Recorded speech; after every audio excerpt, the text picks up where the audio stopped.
Alrighty guys, what's going on? My name is MrHurriicane. Today, I have an Ultimate Team Talk video with my tag team partner.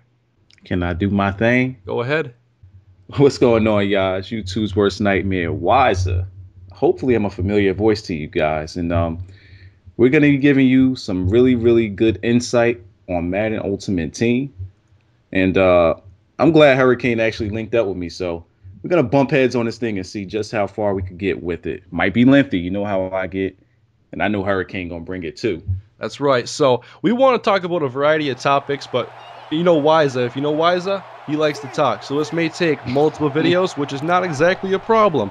So today's main topic is going to be talking about grinding, because Ultimate Team can be a grind, and we're going to get into talking about coins and how much packs cost, solo challenges, head-to-head games, and just everything that goes into Ultimate Team and related to buying packs and getting cards and really doing what the mode is built to do. So basically, first, we just wanted to talk about kind of the card packs. They bumped up the prices this year in relation to Madden 12. So I believe the All-Pro packs, which are equivalent to Gold Premium packs last year, are about 9,000 coins apiece. And how much are Legendary packs? 35,000 coins. That is quite a bit. So the first issue we kind of talked about together was how you can be successful and have fun in Madden Ultimate Team. And we're going to talk about grinding because it's kind of what you're forced to do, as my computer wants me to update something, but I'm not going to. So I think the most efficient way is to play the auction house. Yes, that's definitely the best way to do it. And like you said, it's a grind. It's going to take a while. But once you start getting a feel for what cards are rare and what cards sell and what cards you should be looking for on a high, low, sell, high end of the spectrum, it'll start coming to you second nature, so you start knowing what to look for. But it takes a long time. Yes, and kind of why we're talking about this topic is, for one, it's different than last year's Ultimate Team. Whew, completely. And so if you look at Ultimate Team, there are I look at it as four main ways to get coins or packs. One, real money, but we're not going to talk about that in this video. The other ways are auctions and selling cards, buying, trading, and just playing the market. And then solo challenges and head-to-head games. And so first off, let's talk about head-to-head games, because I believe that is it's kind of the worst way to accumulate coins, because you can go on, whoop someone's ass by 80 points, and ads like, you were awarded with 936 coins. Enjoy. And what can you do with 936 coins? You can go to the auction block and buy yourself a contract. Yeah. Or you can go on and get you a Christian Ponder card, I guess. So no, you can't. Christian Ponder is actually one of the rare cards I was talking about. He's a silver, but his value, I know at one point for a while it was about 30,000, and then it was That's a legendary pack, folks. That's a legendary pack.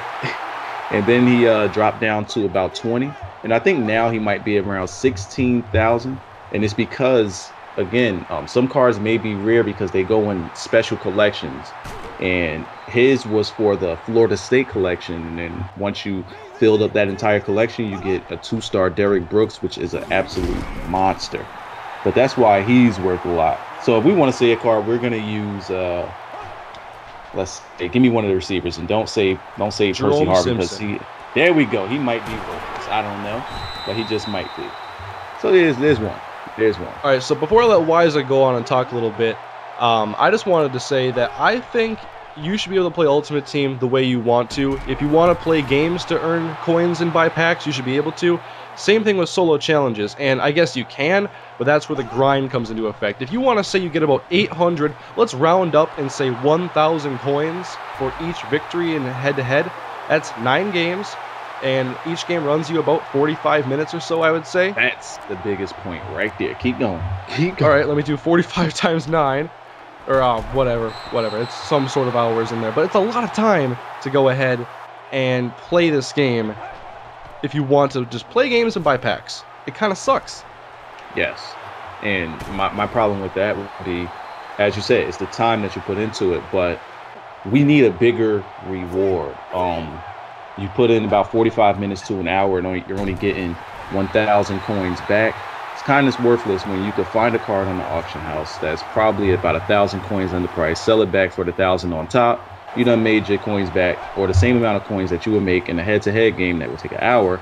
You done made that in about 5 minutes. So we need to bring more reason to want to play the game more when it comes to adding the coins, rather than everybody spending all of their time on the auction house. Right, and I did the math here. So you do 45 times, what I say, 9 or whatever. It's about 9,000 coins. That's 6.75 hours. So yeah, that's for some people that's a week's worth of playing.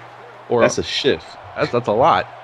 And I know I play a lot of games. I play a lot of Madden, but Madden Ultimate Team isn't one of those things I play a lot. I think I've played around 20 head-to-head games this year, and part of that is because I haven't been able to get into it this year. One of the things I like is the solo challenges. So give me your first thoughts on this before I dig into it.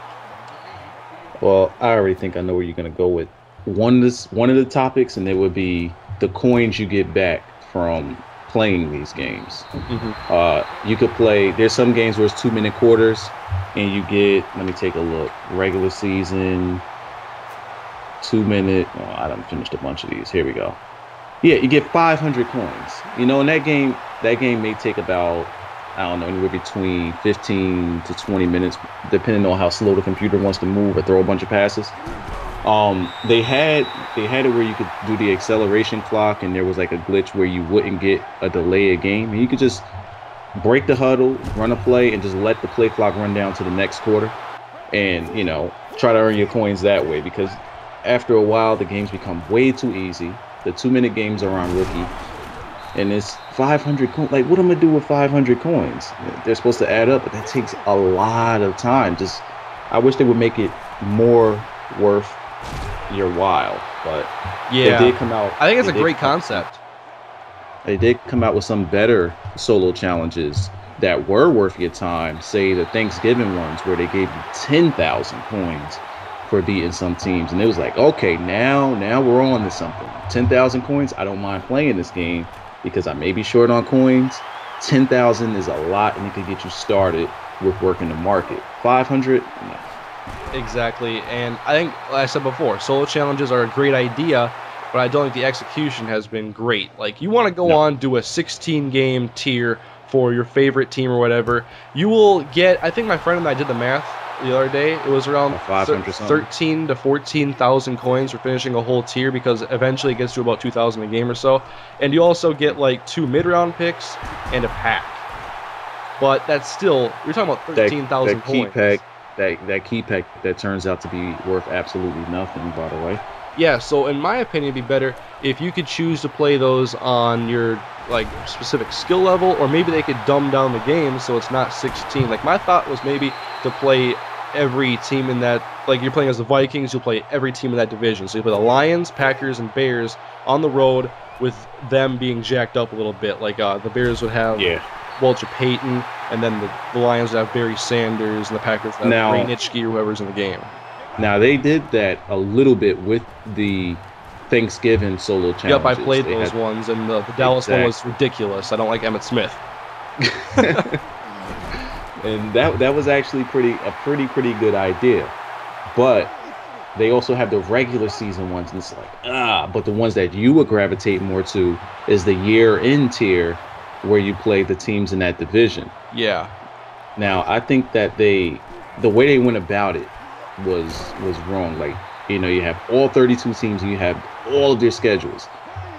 If they released it like, you know, just a new division each week and spread it out, you know, it wouldn't just be a big old clusterfuck, because there's a lot of people that literally sat there and played every single game. I don't know how, but they played every single game, and then they had nothing to do.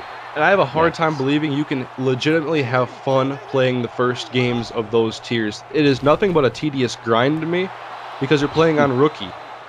Yeah, and it's the first 1, 2, 3, 4. It's the first about 10 to 12 games. It's either on rookie or pro. Like, your best bet is maybe putting on your favorite TV show or something on like a phone or something, so you can be distracted while you're playing this game, because you don't need to pay attention to win those games. You're going to want to run the clock. You're going to want to just hurry up and get out of there and get your coins and move on. And back to what I said before, I think if you want to be someone who does nothing but play solo challenges, you should be able to, with a certain limit. Like, I don't think you should have to spend more than like 5 hours to earn yourself an all-pro pack. You're only gonna, and I've seen some of the all-pro packs that Wise has pulled. How would you feel if you spent 6 hours to get an all-pro pack? You get yourself 2 punters, like 2 defensive ends, 2 coaches, a playbook, and then like an 82 wide receiver. That is not worth the time. Woo! Great point. Now, how would you feel if you did it? You send me some screenshots, by the way, when we're done, and I'm gonna throw them in the video when I go and edit this. Oh, no doubt. I did a video where I opened a 24 pack of gold pack. And this was during the time where the playoff collection or the playoff players were released, 16 of them.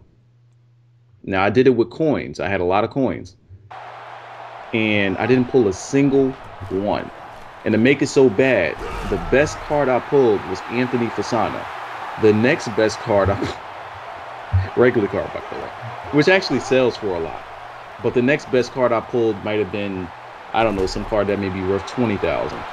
So you mean to tell me I just spent all of these coins and only got 2 cards that suck at the game, but actually sell on the market, and I pretty much lost, I don't know, hundreds of thousands of coins. Let's suppose I actually did that with my money. Now we have a problem. Now Wise doesn't want to play. He's going to go play NBA 2K13, my team. There it is. And I would not, if I did that with my money and I got those cards, you want to talk about a rant video. And let's just treat money and time like the same thing. I value time as a currency. Yes. Who would want to spend 6 hours of time to open one pack, and get absolute horseshit? What I'm going to do with 2 coaches? What I'm going to do with 2 stadiums? You can only use one at a time. Yeah, and actually, we've talked about this a little bit before, and that maybe is a time for a future video, so I'll just stay on topic right now. Yeah. But, yeah, these packs, some of them aren't great. They take so long to get, and I don't know why they make it so much of a grind. Like, I don't have a problem with grinding. I love playing RPGs and games where you really have to work to get what you want, but for someone... Like, if someone wants to spend, like, maybe an hour or 2 a week playing Ultimate Team, I think that you should be able to, but I don't think that you're able to right now. I think a good coin distribution would be, for each game you win, it's like plus 1,000. So the first game, and I'm looking at the regular season, first game, 500 coins. Next game, I don't know, give me 1,000, not 525. Next game, start bumping these up 1,000. This way, by the time you get down to game 16... Maybe you make like 10,000 or 15,000 that game. Yeah, not 2,000. I still can't open a pack with 2,000. A rookie pack. Now, of course, come on. Who want to get out of there? But, I mean, they want you to accumulate all of the coins that you've gotten from this one particular team and then say, all right, now you can get you a pack. But how many hours did I just put into 16 games? And then you want me to do 32 teams? And this is just one tier of challenges. This is not even year-end, fantasy, legendary, Halloween, Thanksgiving. There's a bunch of these. And I just don't think that the time is worth the effort. I'll have to say my favorite solo challenge I've done so far was, I believe it was like a fantasy one. It was in the tier, I think, for J.J. Watt. And the first game you played, actually... You have to play one game, and you get a 92 overall fantasy Russell Wilson. Simple as that. The only one I've seen where you can just play one game and get a good card. Yeah, I'll take the good cards. I will take that in a heartbeat. But I think that first thing they started out with, regular season, I think that they just, threw something out there just to say, hey, we got a lot for you to do without putting much thought into it. There's no reward. There's a key pack? Yeah, and I did one of the year-end challenges, and when I saw that I got a coach at the end, I'm like, well, there goes an hour and a half of my time. Hold on, what coach did you get? Oh, I can't remember. There are some that maybe go, well, actually, the prices dropped tremendously on a bunch of them, so never mind, I'll leave that alone. Now, let's get away from solo challenges, because that just made me want to throw my computer against a window. What's the next one we have? Oh, did we talk about head-to-head much yet? We touched about it, basically about like maybe 1,000 coins of victory, and that's kind of being generous. Yeah, I think that they should, first of all, what they need to do, and they need to make a lobby or something so that you're not having people starting out with 68 overall teams, 70 something overall teams playing against 99s. Right. It's just not fair to people that are starting out. And then let's say that they do. Now here's where we get back to the coins. Let's say that a 99 does beat up on a 70 something overall. He shouldn't be rewarded the same amount of coins as, say, if that 79 beat that 99.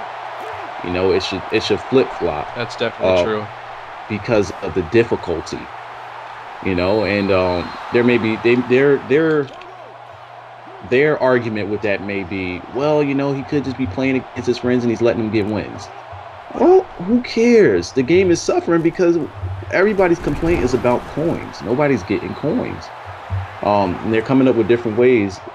It's just so much of a grind. Ugh. Yeah, the way I've been playing recently I've been doing a few solo challenges, playing some head-to-head games, and then I don't bother with packs. I just go on the auction block and see what I can buy for like 1,200 coins. And a lot of times, like, I got a Vincent Jackson for like, what, under 800? I'm like, all right. Quality receiver. Now, I want to touch on what you just said there in the beginning of that. Not coins, but collections either. Packs have become worthless in a sense. First of all, there's only 2 packs that really give you anything of value. Yeah. Or if you're starting out, and this is a good tip for people that starting out, you do want to buy the silver packs because sometimes there may be rare cards in there that sell for high, and you don't want to sell them at a time like this where they're releasing cards because everybody's putting everything up for cheap. You're gonna want to sell stuff when there's nothing going on, there's no promotions, there's no new card releases. The prices start going back up because people don't have a reason to need cards to want to open more packs. So if you have those rare cards that may sell for high, you hold on to them until nothing's going on, then you sell them, and you can make a profit off of a silver pack if you're starting out. Yeah, that takes some knowledge of the cards, though, and I really don't have knowledge of what's rare and what's not rare. It surprises me a lot. Like when you say Christian Ponder's rare, to me, the Charizards that were holographic were rare. Not your everyday freaking Christian Ponder. Yeah. Leon Washington, Cromartie. These guys, with Leon Washington rated like a 79 or 70 or 77, something like that. There was one point in time he was going for over 100K. When I say his price has dropped because of all these different new releases and promotions, he's dropped down to 10,000. He used to be my money maker. Like I would buy him for about 40-something thousand, and I knew I could easily put him back up for about 60, 70K and make that huge profit. Now, market's all messed up, and that's another issue with the Ultimate Team. The consistency and the fact that it's not really organized, so you don't know a card's true value because it's always going to fluctuate, and sometimes it fluctuates depending on the time of day. The best time to buy cards would be during the afternoon and then sell them at night because there might not be that many on at night because everybody bought them during the middle of the day. So at nighttime, since there's not that many people on and there's not a lot of that card up, the price will be higher. It's a mess. Last year, we knew 10,000, 30,000, or somebody big glitched it and made the price go higher. We knew what the cards were worth.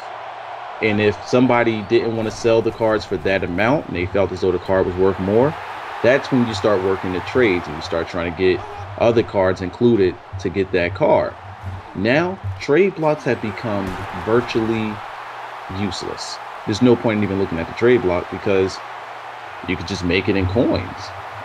So that's just what I had to say about rarities. And another quick tip for guys. We've been going on now for probably around 20 minutes. I'm not quite sure. But if there's anything you want to take away from what I said in this video, is that I believe you should be able to play the way you want. Whether you want to be just the Wyza at the market on there and play the auction house and know the value of cards, that is perfectly fine. Go buy your packs, get all the rare cards, do whatever you got to do. But also, I don't want to do that. But also, if you want to play solo challenges and play head-to-head games, you should still be able to make enough coins to buy packs and good cards, because ultimately, it's a game, and games are meant to be played. And I don't really consider the auction playing. Nope. Nope. That's an People accessory. people put more time into the auction house than playing the actual game, and that's where this falls. Like, I'll say this. I don't love Ultimate Team, but I want to, and I want to see it get better. That's the only reason I'm doing this. Not just to get my criticisms out there. Otherwise, it'd be titled a rant video. That's not what this is. Oh, you can leave that to me. We both want to see the game get better. Yes. And so, if you guys agree with what we said in here, be sure to leave your feedback on the video, likes, all that stuff really helps a lot. And you can also, I think we might put the title of Madden developer, whatever, the Twitter handle in the title, so that you can leave a like, and when it shares to Twitter, if you connect it that way, they get tweeted at that. And if we can have this both on both of our channels, it'll definitely get a lot more exposure to them, because ultimately that's who we need to reach. So leave your feedback in the comment section, guys. A lot of you guys are really insightful. I've read a lot of comments, and I've seen some things that I'm like, wow, you probably should have made a video talking about that. So yeah, leave your feedback, all that stuff, and wisely you can close this out. Well, thank you for having me, and I just want to say you should thank me for having you at the same time. I thank Wyzanow for coming on. This is going to be on both of our channels, so if you're watching this from mine and you want to get your Ultimate Team fix, Wyz is the guy to see. Yes, and I'm going to say thank you to my Dickhead Nation for sticking in there with us this whole time. What about your crowd, Hurricane? Oh, what about my crowd? Yeah, you ain't get up from a name? No name yet. What are you playing? They're a good group, though. That they are. That they are. All right, we're closing out. I'm hot. All right. We'll talk to you guys later. Let me know in the description or on Twitter, anywhere, how you ever want to, Telegram, whatever. What should me and Wyza talk about next concerning Ultimate Team? There's a lot of topics we purposely left out so we could do them in the future. Let us know what you want to see. We'll see you guys later. Thanks for watching.